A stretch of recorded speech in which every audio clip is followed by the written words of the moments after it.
flowers in the size of my little hand, the perfect size to hold a Polly Pocket or a Barbie accessory. There was a whole box of them, which to me meant I could share them with friends at school. When I got to school, I placed a beautiful purse, violet with white flowers, on all the girls' desks.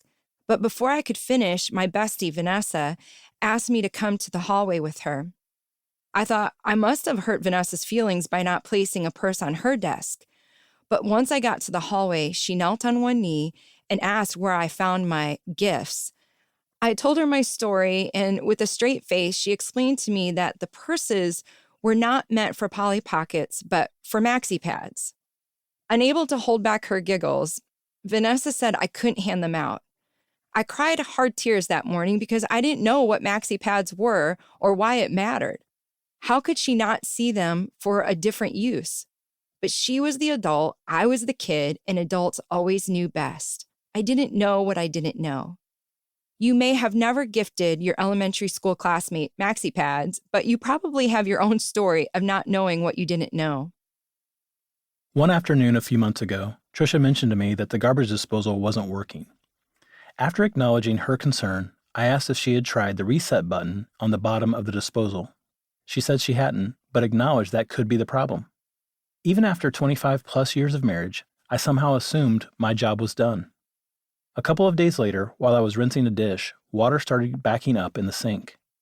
Worse was the smell coming from what seemed like the depths of a rotten food pit. I covered my face so as to not gag and flipped the switch to turn on the disposal. Nothing happened but the sound of a hum coming from under the sink. I turned to Trish and said, "What is going on with this horrendous smell in the sink?" She said, "I told you 2 days ago that the garbage disposal wasn't working.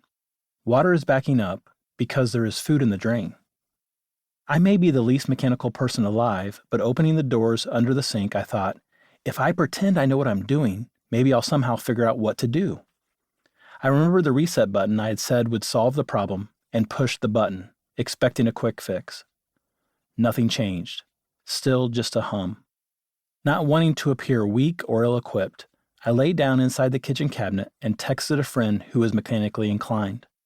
"Hey bro, what brand of garbage disposal do you recommend?" Mine was only 2 years old and not working. The brand of garbage disposal he suggested was the same one I was staring at under my sink. I said, "That's what I have, but it's not working." Then he called me. "Do you have power?" "Yes, I have power." "Does it hum?" "Yes." "Have you used the Allen wrench on it yet?"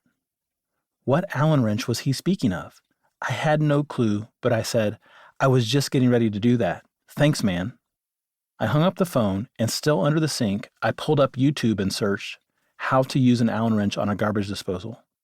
Following directions, I felt around the back of the disposal and found an Allen wrench labeled Garbage Disposal Tool.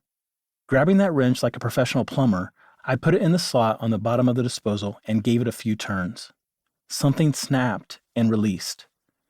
I didn't know what I didn't know until I did, and it changed everything. Sometimes not knowing something leads to innocent mistakes, like bringing purses to school and passing them out to classmates. But when we gain knowledge and maturity, it can change our perspective and use of what we don't understand. Other times, our indifference to what we don't know can cause problems that could have been addressed earlier and easier if we'd only engaged and learned how to move forward. The problems, issues, and brokenness we live with continue to bring a stench into our human relationships and our relationship with God. Do you ever wonder why you have difficulty finding and maintaining healthy relationships? Or why, no matter how hard you try, you still lose your temper with those you love the most? Have you experienced the same financial problems year after year, regardless of how much money you make?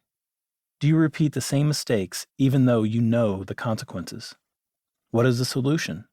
Do you simply need to try harder? Do you need to be more disciplined? The information we share in this book is deeply personal. The choices we outline are principles we've learned and cycles in our marriage and family that we had to identify and break.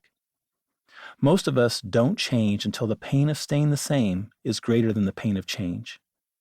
That certainly was true for us in 2005. 3 years after planning our first church, I had an affair with Trisha's best friend. Our ministry was over. and our marriage was on. To keep listening to this audiobook, I've left you a link in the description so you can do it at no cost thanks to Audible's 30-day free trial.